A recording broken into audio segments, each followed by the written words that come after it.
আলহামদুলিল্লাহ আমরা যারা মাদ্রাসায় পড়ছি আমরা এটা দিল থেকে বলতে পারি, আমরা যারা মাদ্রাসায় পড়ছি ছোট্টবেলা থেকে, আজকের এই পৃথিবী পোশাকে, কাপড়ে, লেবাসে, ডিজাইনে, রঙে, ঢঙ্গে আরো যদি মনে করে ফ্যাশনেবল, আরো বলে আধুনিক হয়ে গেছে, আল্লাহর কসম আমরা এই সমস্ত আধুনিকতার সামনে দাঁড়িয়ে আমাদের এই পাঞ্জাবি, টুপি, দাড়িওয়ালা পোশাককেই সর্বশ্রেষ্ঠ সুন্দর মনে করি।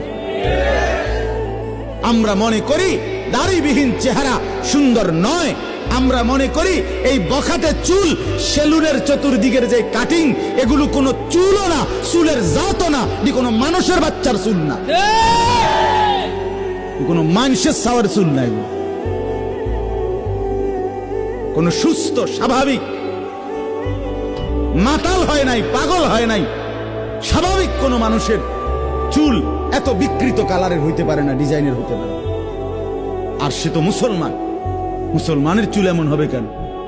ইহুদিরটা হইতে পারে, সেটা তাদের ব্যাপার, খ্রিস্টান হতে পারে তার ব্যাপার, হিন্দুর হইতে পারে সেটা তার ব্যাপার, কিন্তু আমার মুসলমান, আমার যুবকের চুল এমন হবে কেন?